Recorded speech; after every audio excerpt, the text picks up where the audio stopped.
Muito bem, pessoal. Neste vídeo vamos corrigir a prova de legislação que foi aplicada para os cargos de nível superior no concurso de Porto Mauá. Prova que foi aplicada no dia 15 de setembro de 2019.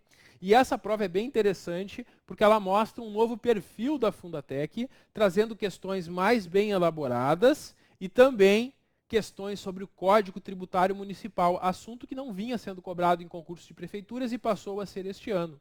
E nesta prova aqui, nós temos 4 das 10 questões, 4 sobre o Código Tributário. Então quem foi para a prova sem ter estudado o Código Tributário se deu mal. Tem que estudar o Código Tributário quando ele aparece para o edital. Às vezes o candidato pensa, mas o que tem a ver o Código Tributário com o meu cargo? Nada, mas se está no edital, tu vai ter que estudar, certo? Claro que tem uns cargos que tem a ver, outros não. Mas a legislação, eles fazem uma prova só para todos os cargos. Então tem que estudar. Não tem como escapar do Código Tributário. Qual é a vantagem? A vantagem é que o Código Tributário é muito legal, muito divertido.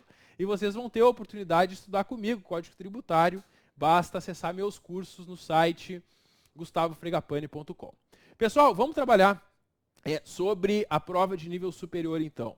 Essa questão 11, ela afirma, ela conta uma história dizendo o seguinte: sabendo que cabe ao prefeito a administração dos bens municipais, respeitada a competência da Câmara, assinale a alternativa correta. Muita atenção, porque às vezes a Fundatec pede a incorreta. Ela pediu a correta aqui. Vamos ver? A letra A está errada, porque a conferência patrimonial ela é feita anualmente, conforme artigo 33, parágrafo único, e não a cada 4 anos, como afirmou ali. Então a letra A está errada. Essa conferência patrimonial eles fazem todo ano. Todo ano vai ter uma comissão na prefeitura que vai passar em todos os setores para ver se todos os objetos, equipamentos continuam no mesmo lugar. Cada objeto tem ali uma etiqueta, um código de barra e eles fazem essa conferência patrimonial todo ano. Não é de 4 em 4 anos, é anualmente. Letra B. A alienação, alienar um bem é transferir ele para alguém, doando, vendendo.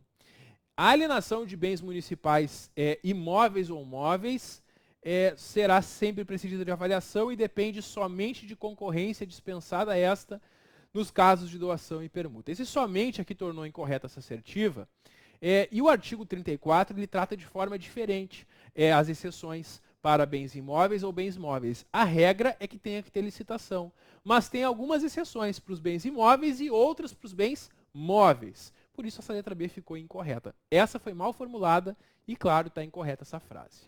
A letra C está certa. O município de preferência não vai vender nem doar seus bens. Ele vai dar uma concessão de direito real de uso. Quando ele dá uma concessão de direito real de uso, alguém vai ficar utilizando o bem que é do município, o imóvel, e pagando para o município, como se fosse um aluguel. Essa é a preferência. De preferência faz a concessão. Então a letra C é o gabarito. A letra D está errada porque diz que precisa de consulta popular para vender o imóvel para o vizinho. Não precisa. Para os imóveis lindeiros, só precisa de autorização legislativa e se tiver só um interessado, não precisa nem licitação também. E a letra E, a concessão administrativa de bens de uso comum, ela precisa de autorização da legislativa, que é a autorização da Câmara de Vereadores, e não do prefeito e secretaria de administração, como foi afirmado. Então ali ficou errada também. O gabarito aqui só pode ser letra C, não tenho que recorrer nessa questão 11. Questão 12. A questão 12 conta a história da Rita. A Rita é servidora aqui do município de Porto Mauá e ela resolve se candidatar para o mandato eletivo. E aí pergunta qual norma que está correta. A norma correta aqui é a letra D. Se ela for eleita vereadora e houver compatibilidade de horário, ela recebe as vantagens do cargo sem prejuízo da remuneração. Ela pode acumular. Para quem fez curso comigo já, eu sempre monto esse mapa mental, mostrando o que acontece quando o servidor é candidato e é eleito para vereador, deputado, seja o que for. Se o mandato é federal ou estadual, se não é mandato no município, ele fica afastado. Se é prefeito, fica afastado e pode optar pela remuneração. Vai ficar só como prefeito, mas pode escolher se vai ganhar a remuneração de prefeito ou a remuneração de servidor. Porque caso ele, como servidor, ganhe mais que prefeito, ele vai ficar com a remuneração de servidor, mas vai ficar trabalhando como prefeito. E o vereador? O vereador tem duas possibilidades. Se houver compatibilidade de horários, o que geralmente vai acontecer em municípios do interior, acumula, que é a resposta da questão. Se não houver compatibilidade, se aplica a mesma regra do prefeito, fica afastado e pode optar pela remuneração. Então aqui na questão 12, letra D, é o gabarito. Todas as outras estão erradas, não cabe recurso nessa questão. A questão 13 é, para dar início a obras e serviços do município, a equipe de Evandro elaborou um plano respectivo. E qual que não é obrigatório? É que o artigo 124, ele estabelece 4 situações obrigatórias nos planos de empreendimento. E aí, o que a banca fez? A banca inventou alguma e colocou aqui no meio, olha só. A banca falou, currículo detalhado da equipe que vai trabalhar no projeto. Não, isso não consta aqui. Todas as demais são cópias do artigo 124, que trouxe esses requisitos para o plano de empreendimento. Então, a letra B é a única que a gente pode marcar, é a única que não é obrigatória, certo? Muito bem. Questão 14. A questão 14 envolve a ordem econômica e social. Lá no fim da lei orgânica, temos algumas disposições. E aí a banca foi trocando algumas palavras para tornar incorreto. Na letra A, ela disse que a intervenção era para assegurar o interesse dos empresários. Não, é para assegurar o interesse do povo, conforme o artigo 161, não dos empresários. A letra B fala de pressão econômica e bem-estar individual. Não, é expansão econômica e bem-estar coletivo, que se busca o bem-estar de todos, não meramente uma pessoa. A letra C substituiu trabalhadores rurais por trabalhadores das indústrias, tornando incorreta conforme o artigo 164. A letra D é cópia do artigo 167, é a resposta correta. E a letra E está errada porque substituiu microempresa ou empresa de pequeno porte por empresa de grande porte. Esse tipo de pegadinha a Fundatec faz muito. Então tem que ter muita atenção na leitura das questões. Ela muda uma palavrinha que vai tornar incorreta a questão. Então ficou letra D. Nessa questão também não cabe gabarito. Questão 15, agora sobre o Estatuto dos Servidores. Aí diz ali a situação do Igor, que vai se deslocar para Santo Ângelo para representar o município em um evento que tem muitas horas de duração. Apesar de não precisar de pernoite, ele faz ao menos 2 refeições. Pessoal, o que é a diária? Quando eu vou ficar fora do município, eu vou ter despesa com alimentação e hospedagem. E para cada dia que eu ficar fora e que eu dormir fora, eu vou receber uma diária. Agora, se eu vou e volto no mesmo dia, eu não recebo uma diária. Se tiver pelo menos 2 refeições, eu recebo meia diária, metade da diária, conforme o artigo 75, parágrafo 1º. Aqui diz que seria integral, por isso está errada, não é integral. Quem vai e volta no mesmo dia é meia diária e não diária integral. Letra B. Por previsão legal, Silvana teve gratificação incorporada ao seu vencimento. E aí quando tu leu isso na prova, tu não entendeu, né? O que a banca quer dizer com isso? Ela quer dizer o seguinte, dentro das vantagens que o servidor pode receber, existem indenizações, gratificações e adicionais. As indenizações nunca vão se incorporar. Gratificação adicional, conforme o caso, pode ser incorporado. E é isso que a banca estava perguntando aqui. Basicamente isso. Por isso, aqui nós temos, então, como correta essa questão. Porque, olha só, por previsão legal, Silvana teve gratificação incorporada ao vencimento. Quando a lei prevê a possibilidade da gratificação adicional, ele pode ser incorporado. Se falasse indenização ao invés de gratificação, estava errado, porque a indenização nunca vai se incorporar. Pessoal, seguimos para a letra C.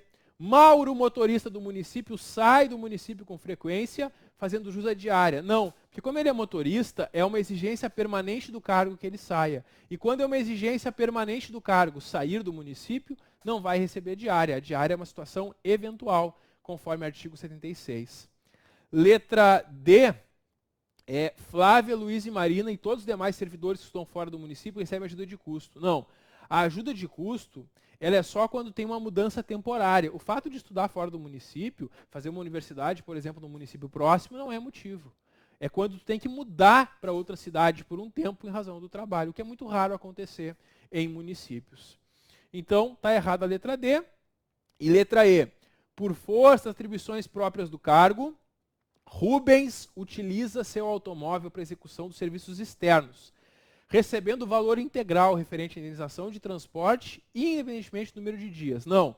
A indenização de transporte é dada para o servidor que usa em serviço o seu veículo particular. Mas ele só recebe pelo valor total se ele usou pelo menos 20 dias no mês. Se ele usou menos, ele também recebe, mas aí não é pelo valor integral, é por valor proporcional. Por isso aqui nessa questão, só a letra B que a gente podia marcar. Questão 16, uma questão de VOF, tem só 2 falsas, o resto é cópia do estatuto. Quais são as falsas? Aqui fala a terceira sobre aproveitamento. E diz ali, primeiramente, tem preferência o servidor que tem mais tempo de serviço. Não. Primeiro, o que é aproveitamento? O aproveitamento é quando tem um servidor que ficou sem cargo, foi colocado em disponibilidade, está em casa esperando para voltar. Quando aparece um cargo parecido com o dele, ele é chamado para voltar. Quando o servidor de disponibilidade é chamado para voltar, a gente chama isso de aproveitamento. E o que tu tem que saber sobre aproveitamento? Que se tiver mais de um servidor em disponibilidade, volta primeiro o que está mais tempo em disponibilidade. A banca afirmou que volta primeiro o que tem mais tempo de serviço municipal. Não. A regra é que volta primeiro o que está mais tempo. Em caso de empate, ou seja, em segundo caso, então seria segundamente e não primeiramente, o que tem mais tempo de serviço municipal. Por isso, a terceira é falsa. E também a quarta é falsa. Diz ali que o aproveitamento do servidor que está em disponibilidade há mais de 18 meses depende de comprovação da capacidade física. Não, é quando está há mais de 12 meses, não há mais de 18 meses. Por isso, essas duas são falsas, as demais são corretas. Letra A é o gabarito, está certo esse gabarito também. A questão 17, de agora em diante, as questões 17 a 20, essas 4 últimas questões, são todas sobre o Código Tributário do município. Vamos ver? Segundo o Código Tributário do município, ao contribuinte ou responsável é facultado escolher e indicar ao fisco seu domicílio tributário. Domicílio tributário é o lugar onde desenvolve sua atividade, responde por suas obrigações e pratica os demais atos que constituam ou possam vir a constituir obrigações tributárias. Sim, esse é o domicílio tributário. Vamos ver agora, então, as situações envolvendo a eleição do domicílio tributário.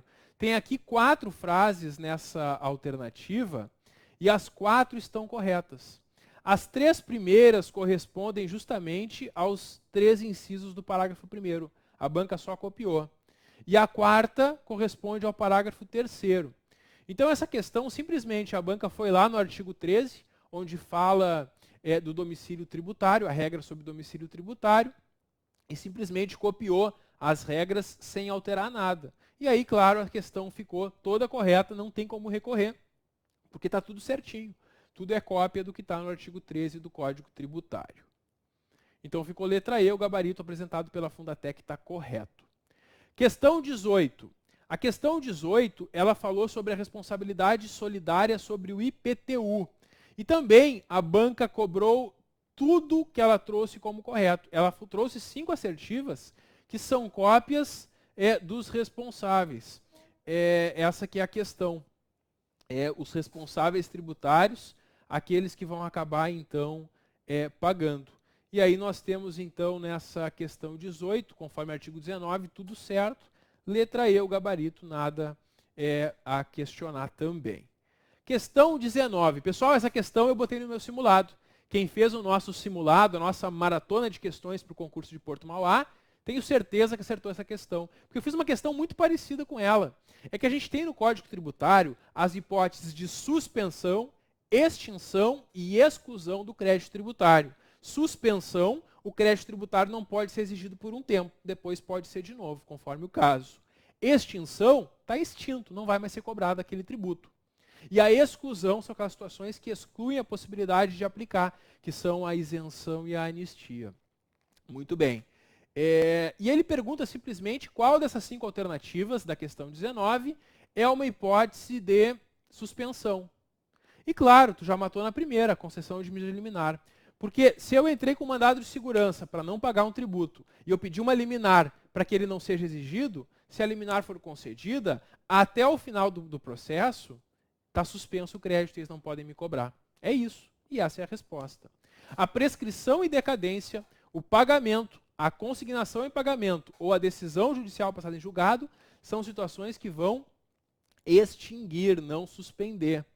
Certo? As situações que suspendem estão no artigo 24. É a moratória, o depósito do montante integral, reclamações e recursos e a concessão de medida liminar e mandado de segurança, que é o que foi cobrado. Então, tu sempre tem que saber na prova a diferença de suspensão, extinção e exclusão do crédito tributário, certo? Inclusive, nossos materiais teóricos sobre Código Tributário, eu sempre dou alguns macetes e monto alguns mapas mentais para tu lembrar o que é suspensão, o que é extinção e o que é exclusão do crédito. Até aqui, pessoal, a Fundatec se saiu bem. Não tinha nenhuma questão passível de recurso.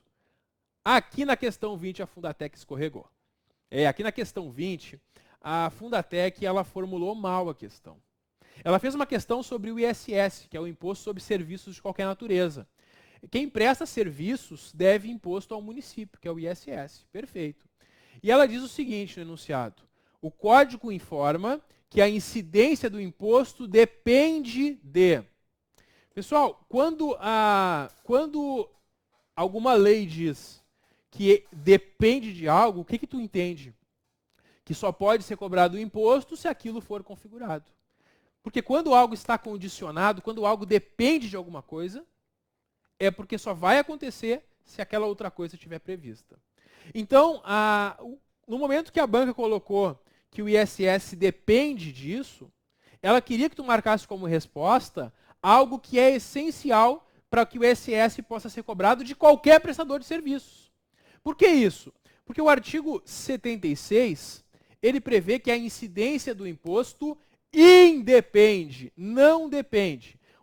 A incidência do ISS não depende de estabelecimento fixo.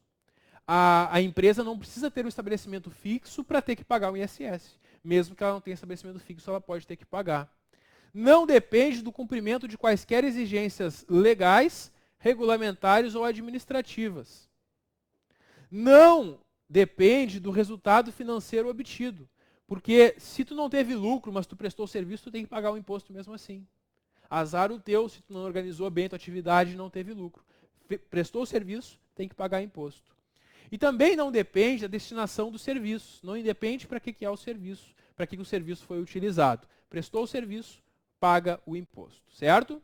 Muito bem. Então, quando tu vai vendo essa questão, se tu lembrava do artigo 76, tu percebeu, o enunciado diz depende de. E aqui tem 4 situações que não depende. Então, claro, tu jamais poderia marcar a letra A, a letra B, a letra D ou a letra E. Porque elas não são situações que dependem. Muito bem. Aí tu vai ler a letra C. Olha o que a banca botou na letra C. Prestação de serviço médico ou leilão, dentre outros, ou que a eles possam ser equiparados por empresa ou profissional autônomo com ou sem estabelecimento fixo. Não é uma condição. Não precisa disso. Precisa a prestação de um serviço. Agora, quando ela colocou assim de uma forma mais restrita, ficou mal formulada a questão. E os candidatos não entenderam na hora da prova. E a maioria das pessoas errou essa questão porque não entendeu o que a banca queria perguntar. Na verdade, o que a banca deveria dizer lá no enunciado é: assinale uma situação que caracteriza a incidência do ISS. Uma situação que incide o ISS. Agora, como ela colocou no enunciado depende de, e excluiu as que independem, ela queria que tu decorasse o artigo 76. Mas o fato de não depender, o oposto não é necessariamente verdade. Por exemplo, não é porque não depende que vai depender do resto. Não. Não é porque não está nas situações que independem que vai ser uma condição para o ISS, porque não é. Então, a questão 20 foi mal formulada. Se a banca tiver humildade, ela vai reconhecer que rateou e vai anular essa questão, certo? E se tu fez essa prova e se tu errou essa questão, faz o recurso dizendo que o enunciado não é claro. Ao dizer depende de, se imagina que depende de uma forma restritiva. E aí tu pensa que seria só nesses casos aqui. Então, eu acho que é importante recorrer dessa questão, porque foi uma questão mal formulada pela banca, certo?